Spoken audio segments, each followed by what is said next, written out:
Hello et bienvenue dans Out of the Box, le podcast de l'été pour questionner, ressentir et penser autrement. Je suis Julie, coach et formatrice spécialisée dans les relations toxiques. Tous les dimanches, je vous retrouve ici pour parler de vie, de choix, de vérité qu'on n'ose pas toujours dire à voix haute. Chaque épisode est une réflexion née d'un vécu, d'un moment charnière, d'une prise de conscience.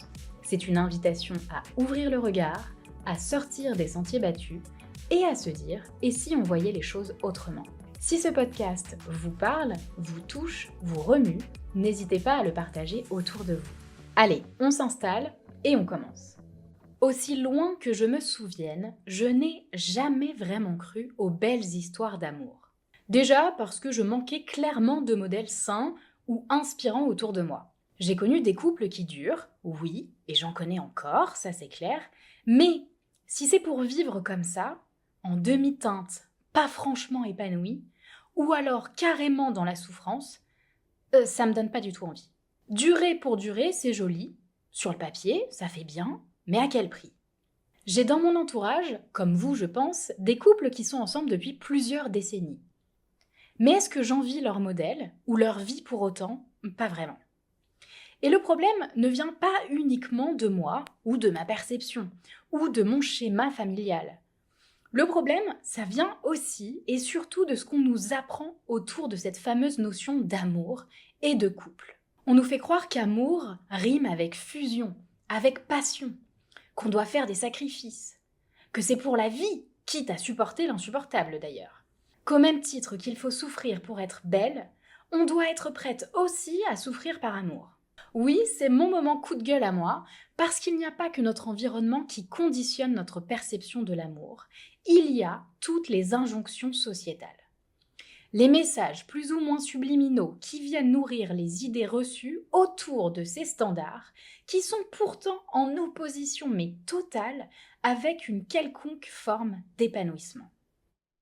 Si on part d'un schéma familial plutôt bancal sur le sujet, et je ne vous jette pas la pierre, qu'on ne nous apprend pas en plus à développer notre esprit critique et qu'on saupoudre le tout avec des idées tout arrêtées en provenance de la société, forcément que se construire une vie amoureuse stable et sympathique, ça devient déjà vite compliqué. En ce moment, je suis en train de me refaire tout Grey's Anatomy. Et je me souviens qu'à l'époque, je fantasmais, comme vous je suis sûre d'ailleurs, sur le fameux couple Meredith-Derek. Mais my God, aujourd'hui, en regardant tout ça à nouveau, je suis littéralement exaspérée et désespérée. Parce qu'on est quand même dans une jolie relation toxique dès le départ, avec un fuis-moi, je te suis-moi, je te fuis, de l'indisponibilité émotionnelle, des mensonges, de la trahison, une communication inexistante et même des sabotages de carrière. Bref, ok. Tous les ingrédients sont là pour faire une super série, Ça, on est d'accord, pas de problème. Le problème, il ne vient pas que d'une série, il vient de tous les messages que l'on va enregistrer inconsciemment et diffuser aussi à notre tour. Le problème, c'est tout ce que l'on va fantasmer alors qu'on ne le devrait clairement pas. On a abreuvé notre cerveau, inconsciemment, de mauvaises données sur l'amour. Il n'y a pas que les séries, il y a aussi les films cultes. Exemple, Pretty Woman. Sauveur, sauvé, rapport de pouvoir énorme, idéalisation mais monstrueuse de la dépendance financière. Je sais, moi aussi je l'ai trouvé mais super chouette au premier abord. Vous en voulez un autre ? Plus récent peut-être ? A Star is Born, que j'adore toujours, Mais il n'empêche qu'on est dans une relation déjà super intense, avec de la codépendance, de la jalousie, de l'autodestruction. Et pourtant, on se dit que c'est tragiquement beau. Waouh ! Les musiques, c'est pareil. Je me souviens encore être dans ma chambre en train de donner ma meilleure performance sur du Adele. Juste parce que là aussi, c'est trop beau. Calme-toi Ginette, C'est quand même une nana au bord du gouffre, par amour, Bon. Et aujourd'hui, tout ça, c'est en plus accentué par les réseaux. Tous ces couples Insta parfaits qui faussent la réalité. Voyagent tout le temps, ils sont trop beaux, ils font tout ensemble, gna gna gna. Bon, la réalité pour moi, c'est que je crois profondément que notre perception de ce que devrait être le couple, l'amour, c'est biaisé dès le départ. À la base des bases, il y a le couple de nos parents. Et là, il n'y a que 2 cas de figure possibles pour nous. Pas un de plus, seulement 2. Soit on se dit, c'est à ça que doit ressembler ma vie de couple. Et je l'intègre comme modèle, consciemment ou non, et que la relation me semble épanouissante ou non. Soit on se dit tout le contraire, je veux aller à l'exact opposé. Généralement, là, on est plus dans un choix conscient parce que ça signifie qu'on a donc repéré des éléments qui ne nous convenaient pas dans le modèle de nos parents. Petite info perso, pour élargir votre champ de vision et que vous compreniez bien ce qui se joue ici. Je suis dans le 2e cas de figure. Et pourtant, sachez-le, ça ne m'a pas empêché de tomber sur un pervers narcissique. En gros, j'avais conscience de là où je voulais aller. Mais, comme je vous le disais, il n'y a pas que le modèle de vos parents qui rentre en compte pour semer, ou pas d'ailleurs, des embûches sur votre parcours sentimental. L'objectif, ce n'est pas d'avoir le bon modèle, mais d'avoir le sien, en conscience. D'intégrer que ce qui est OK pour certains peut ne pas l'être pour vous. Qu'il n'y a pas une seule et même définition de ce qu'est l'amour ou le couple. Intégrer que vos attentes sur ce sujet doivent être façonnées par vous et vous seul. Pas par des standards attendus, ni des idéaux à la mort-moelle-neu, encore moins des principes érigés il y a 50 ans. Et pour en arranger certains, soyons honnêtes, ni des schémas à répéter, ni pour faire bien ou faire plaisir. Votre vie, vos règles du jeu. Et d'ailleurs, si vous me demandez ce qu'est un couple sain, une belle histoire d'amour, et même si vous ne me le demandez pas, parce que ça me fait plaisir de partager mon avis, et qu'après tout, mon podcast, mes règles. Donc, pour moi, c'est avant tout un jeu d'équipe. Je dis « jeu » parce qu'à la base des bases, c'est quand même censé être ludique et sympathique, et épanouissant. Jeu d'équipe parce qu'on est 2 à construire et à nourrir cette relation. 2. Mais il faut s'assurer que les règles sont bien les mêmes pour les 2 joueurs, que l'objectif est bien commun. Et c'est là que j'aimerais déconstruire certains clichés qui persistent encore aujourd'hui et qui nous font tomber ou rester dans des relations toxiques. Et si elles ne sont pas toxiques, en tout cas, elles ne sont pas très épanouissantes. Et ça, c'est tout aussi toxique en vrai. Alors, on y va. Premier cliché. L'idée que l'amour doit être passionnel, fusionnel. Au secours. Déjà, si c'est passionnel, au sens strict du terme, ça veut dire que j'en perds la raison. Citez-moi une seule chose qui soit bonne pour vous et qui vous fasse perdre votre capacité à raisonner. Voilà, c'est bien ce que je me disais. Donc, je vous détaille un peu plus. Un amour passionnel, ça signifie d'avoir des sensations et émotions hyper intenses, un désir fou, que tout est vécu avec une intensité importante. Qui dit une telle intensité dit aussi dépendance émotionnelle, perte de lucidité et aussi idéalisation du partenaire. Parce qu'on ne voit pas avec objectivité, on est dans l'intensité. Alors soyons clairs, je ne dis pas que la passion n'existe pas au début de la relation, c'est souvent le cas d'ailleurs. Tout simplement parce qu'on est dans l'engouement, dans la découverte, dans l'excitation. Et c'est justement aussi pour ça que la passion, elle n'est pas faite pour durer. Si elle dure, ça signifie que vous vous situez dans une relation avec une très haute intensité émotionnelle constante. Et donc, inévitablement, ça va vous épuiser. Là encore, je ne suis pas sûre que ce soit méga sain. On ne construit rien sur la passion, puisqu'on ne construit rien sans la raison. La passion, c'est ce qui a failli me coûter la vie dans ma relation toxique avec un pervers narcissique. Toujours surstimulée par l'intensité de ce que je ressentais, tant dans le bon que dans le moins bon, je perdais toute lucidité, toute objectivité. Je perdais de vue la vérité à coup d'idéalisation. Aujourd'hui, je sais que la passion du début ne disparaît pas dans une relation saine. Elle se transforme, elle évolue en quelque chose de plus sain, Parce que accessoirement, vivre à 1000 volts H24, c'est pas top pour le corps et l'esprit. Mais ça se transforme en quelque chose de plus stable et de plus conscient aussi. Je vous donne un exemple bien concret de ma vie d'aujourd'hui après 8 ans de relation et 2 ans de mariage. Bon, évidemment, l'aspect découverte n'est plus vraiment là pour des raisons évidentes. Quoique, c'est pas tout à fait vrai en réalité. Mais aujourd'hui, ce qui se passe, c'est qu'on choisit volontairement d'entretenir cet amour. Avec des surprises régulières, des attentions quotidiennes, des moments de qualité rien que tous les deux, des voyages, des moments aussi de vérité. Parce que l'amour, ça se cultive et à deux. C'est pour ça que je vous disais qu'il est crucial que les deux partenaires partagent la même vision du couple et de l'amour. Soyons honnêtes, si on donne une aussi grande importance à la notion de passion, c'est parce que dans le fond, nous avons tous la crainte de vivre une vie immensément plate et dans la routine. Alors oui, je sais que ça peut peut-être en rassurer certains, la routine. Mais pour la grande majorité d'entre nous, ça ne fait pas vraiment vibrer. Je connais pas grand monde qui se dise en début de relation « vraiment trop hâte qu'on fasse rien et que nos journées ressemblent tous les jours à la même chose ». On est d'accord, ça donne pas envie. Sauf qu'on a tous tendance à confondre passion avec force. Si la passion des débuts n'est plus là aujourd'hui avec mon partenaire, cela ne change en rien la force de mes sentiments pour lui et des siens pour moi.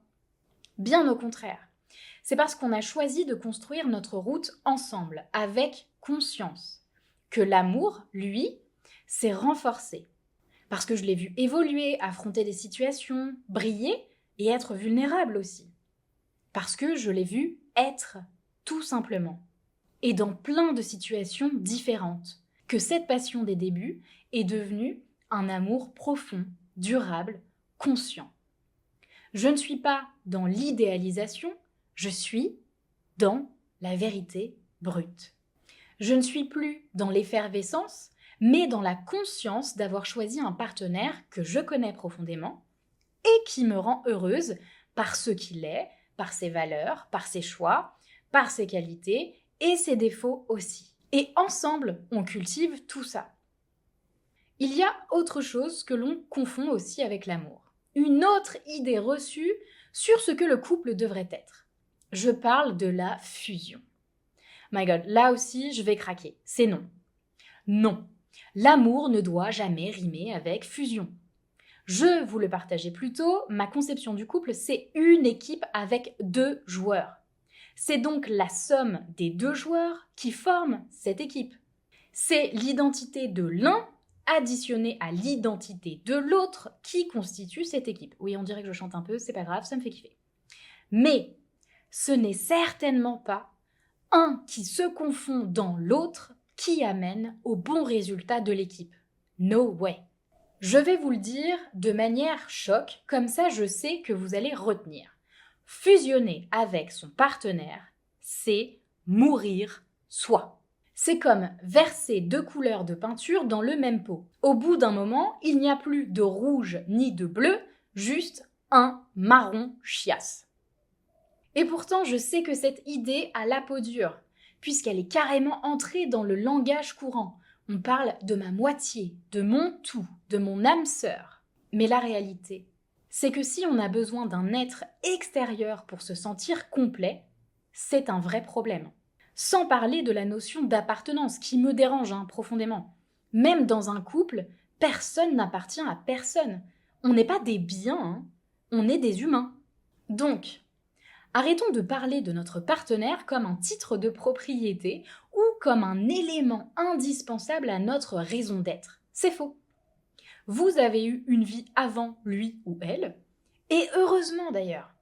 Et vous avez une vie en dehors de votre couple. Et si ce n'est pas le cas, ce n'est pas sain. Je suis bien consciente que ce que je dis là, ça remue sans doute certains. Peut-être même que vous allez avoir envie d'appuyer sur le gros bouton stop et d'arrêter le podcast. Laissez-moi vous expliquer pourquoi c'est justement primordial de cultiver son individualité, même en couple. Surtout en couple. C'est d'ailleurs l'une des premières choses que j'enseigne à mes coachés. Parce que oui, l'un des secrets d'un couple épanoui et qui dure, c'est ça. C'est le fait de savoir conserver son individualité. Premièrement, parce que vous n'êtes pas votre couple. Vous êtes une personne à part entière, avec des besoins, des envies, des passions, des goûts, des ambitions, des rêves. Vous êtes vous. Et ce vous ne devra jamais sacrifier tout ou une partie de ce qui le constitue au détriment de l'autre ou de la relation. C'est d'ailleurs le meilleur moyen d'accumuler un niveau de frustration énorme et d'en vouloir inconsciemment à son partenaire, de créer des disputes sur la base de non-dits. C'est aussi le meilleur moyen de créer une sorte de dette vis-à-vis de notre partenaire, alors que lui-même n'en aura même pas conscience. Et hop là, je m'énerve rapidement envers lui, je lui en veux, je me sens triste, je suis pas heureuse, puis je sais finalement pas vraiment pourquoi. Je suis en couple, ok, mais je ne suis pas mon couple. Parce que, accessoirement, je vous rappelle que vous êtes aussi une amie, une sœur, une collègue, peut-être même une maman. Donc, si vous voulez justement survivre face à tous ces rôles, il est indispensable de savoir être vous, juste vous, d'avoir des moments pour vous, pour cultiver votre bien-être avec des moments qu'avec vos amis par exemple. Des moments aussi pour booster votre confiance en relevant des défis personnels, comme du sport ou le fait de commencer une nouvelle activité. Des moments aussi pour vous ressourcer, pour lâcher, comme des massages, des balades solo. Parce que la réalité, c'est que pour pouvoir venir nourrir et élever l'équipe, la fameuse équipe que vous formez en tant que couple, il est indispensable que chacun soit nourri individuellement. C'est aussi comme ça qu'on cultive notre énergie et celle du couple. Si mon partenaire est dans une phase de down, j'aurai alors sans aucun doute plus d'énergie facilement pour le soutenir et ne pas me laisser entraîner par ce down, si moi-même je me suis nourrie personnellement, individuellement. La fusion ne sera donc jamais la solution. Et puis, imaginez aussi, qu'est-ce que vous allez bien avoir à vous raconter si vous passez l'intégralité de vos moments ensemble? Alors ok, mis à part les moments où vous êtes au boulot, mais je pense que votre partenaire va vite en avoir ras-le-pompon des histoires de Martine de la Conta. Donc épargnez-le et faites votre vie à vous aussi. Dans mon cas par exemple, j'ai profondément besoin d'être stimulée en permanence. Ça, ce n'est pas la responsabilité de mon partenaire d'assouvir ce besoin. C'est ma responsabilité à moi, pas la sienne. Néanmoins, comme ça fait partie de ma personnalité, ça veut aussi dire que j'ai besoin d'un partenaire qui partage cette soif de nouveauté. Devinez quoi, évidemment, c'est le cas. Mais surtout, parce qu'il aime aussi découvrir, lui aussi de son côté, de nouvelles choses régulièrement, je vous laisse imaginer la richesse des échanges que nous pouvons avoir quand on se retrouve tous les deux. Attention, ça ne veut pas dire qu'on a des débats en permanence. Simplement, le partage d'expériences de l'un et de l'autre, ça ouvre forcément des perspectives. Ça pousse à la réflexion, ça fait grandir. Préserver son individualité, c'est prendre conscience qu'en s'enrichissant personnellement, on nourrit aussi le couple. Et puis, c'est aussi un acte d'affirmation, un acte d'engagement envers soi. C'est déclarer que ce que je suis, ce que j'aime, a tout autant sa place dans l'équipe. C'est ne pas se minimiser pour l'autre, c'est arrêter de s'oublier pour les autres, c'est conserver son indépendance en tant qu'être humain. Et c'est quand même cette indépendance qui permet d'avancer dans la vie. Le fait de cultiver son individualité, c'est ce qui nous évite de nous confondre dans l'autre et de finir par ne plus vraiment savoir qui on est et ce que l'on aime vraiment. Je le sais parce que j'ai commis moi-même cette erreur dans le passé et que d'ailleurs c'est l'une des premières choses qu'il faut travailler après une rupture. Se reconnecter à soi, réapprendre son identité, ses désirs, ses envies, ses rêves. Je vois trop de femmes se confondre dans l'identité de l'autre par amour. Résultat, quand la relation se termine, elles sont perdues. Elles ne savent plus vraiment qui elles sont sans l'autre. Alors que si on conserve son individualité dès le départ, on ne peut pas perdre de vue qui l'on est. Évidemment, nuancez mes propos.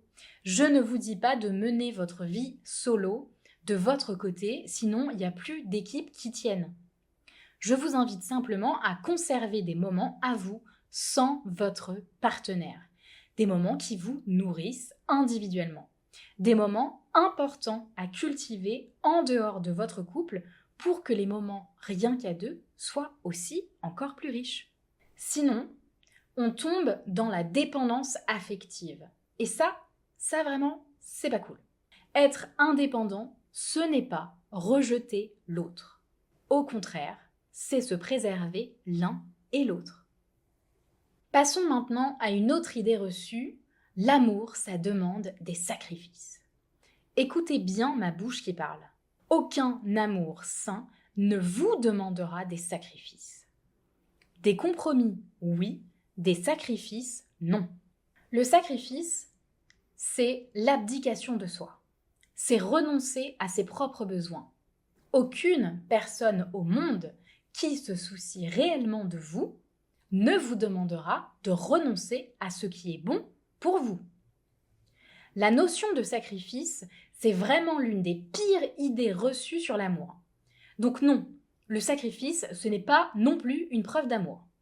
De la même façon que je vous le disais plus tôt sur la fusion, le sacrifice entraîne une dette, d'une manière ou d'une autre, que ce soit conscient ou pas. Le partenaire qui a cette tendance à se sacrifier ou à sacrifier ses plaisirs ou ses besoins pour l'autre, lui fait accumuler une dette dont l'autre n'est pas nécessairement conscient et en plus pour laquelle il finira par lui en vouloir plus tard. Ouais, je sais, je suis partie un petit peu loin, je me repositionne, je réexplique. Si une personne vous demande un sacrifice, déjà, il est nécessaire de s'interroger sur la qualité de la relation. Ça, c'est clair, on note, on met de côté. Oui, mais voilà, parfois, ce n'est pas un partenaire qui demande un sacrifice.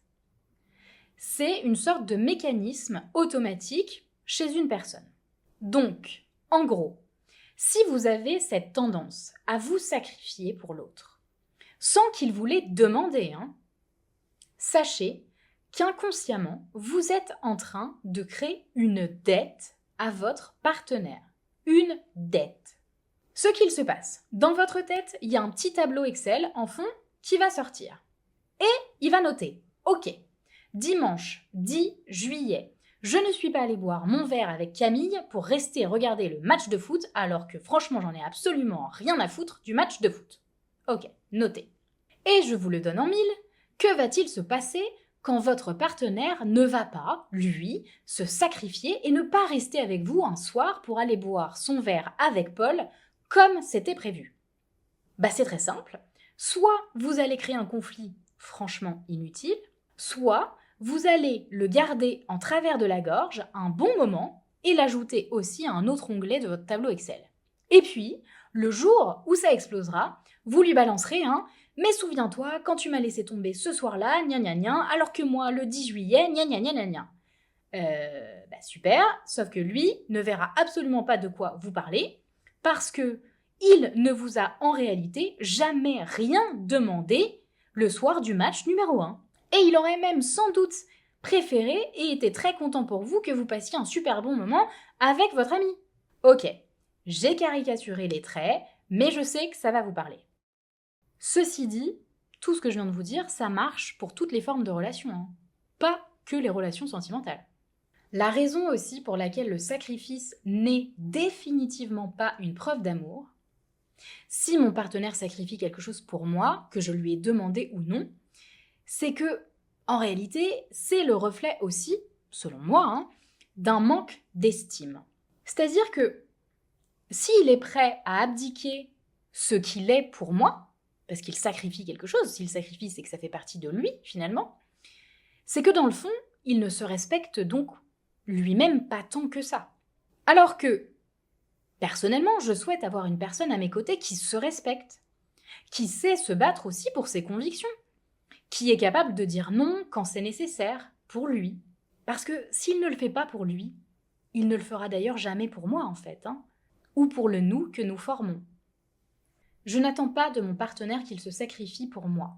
Mais en revanche, oui, j'attends de lui, tout comme je me dois de le faire pour que cette équipe fonctionne, qu'il fasse des compromis quand c'est nécessaire.